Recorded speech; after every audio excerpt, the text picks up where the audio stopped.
Israel पर 50 सालों में दूसरा सबसे बड़ा हमला हुआ है। दुनिया भर से इस हमले पर रिएक्शन आ रहे हैं। अधिकतर देशों ने इजराइल को इस नाजुक घड़ी में समर्थन देने की बात कही है। इजराइल के स्थानीय अखबार इस हमले पर क्या लिख रहे हैं, आइए बताते हैं। जेरूसलम पोस्ट ने हमास के हमले को इजराइल का 9/11 मोमेंट बताया। वहीं कई अखबारों ने इसकी तुलना 1973 में योम किप्पुर युद्ध से की। हालांकि हारेट्ज अखबार ने लिखा, ये संकट की घड़ी है, लेकिन इसकी तुलना योम किप्पुर युद्ध से नहीं की जा सकती।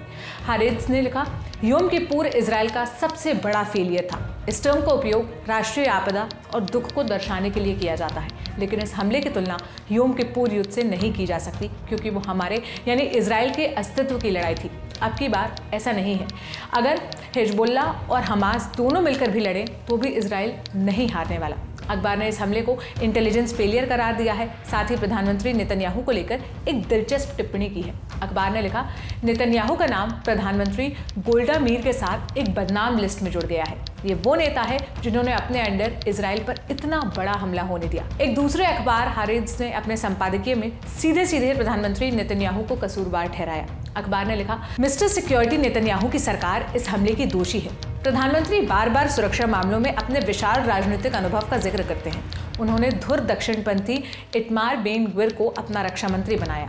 उन्होंने ऐसी विदेश नीति अपनाई जो फिलिस्तीनियों के अधिकारों की अनदेखी करती है। फिलिस्तीन की जमीन पर कब्जे से जन्मे खतरों को पहचानने में यह सरकार पूरी तरह विफल रही। पिछले चुनाव में जीत के बाद नेतन्याहू को पूरी तरह धुर दक्षिणपंथी सरकार ने बदल दिया, जिससे वेस्ट बैंक में नस्लीय संहार को बढ़ावा दिया। अखबार ने अल-अक्सा मस्जिद के मुद्दे पर भी सरकार की नाकामी का जिक्र किया। अखबार के अनुसार सरकार ने अल-अक्सा मस्जिद और टेम्पल माउंट के पास यहूदियों की मौजूदगी को बढ़ावा दिया, जिससे फिलिस्तीनियों में गुस्सा बढ़ता जा रहा था और हमास ने 7 अक्टूबर को औचक हमला कर इन परिस्थितियों का फायदा उठाया। सरकार पर हमलावर होने के साथ साथ तमाम अखबार हमास के हमले को सुरक्षा एजेंसियों की नाकामी करार दे रहे हैं।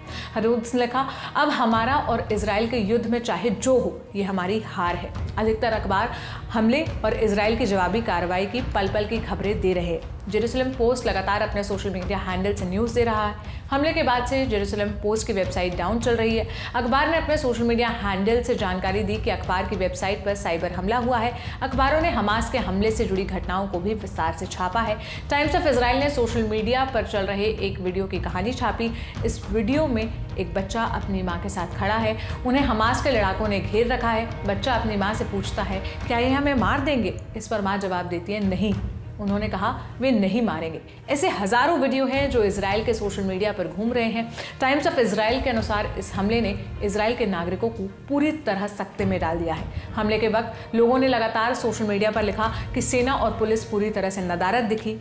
अब हमला क्यों हुआ, इसको लेकर भी अखबार ने नेताओं और विशेषज्ञों के बयान छापे हैं। टाइम्स ऑफ इजराइल ने सुरक्षा सूत्रों के हवाले से लिखा, इस हमले के 2 मास्टरमाइंड हैं, मोहम्मद दीफ और येहियो सिनवार।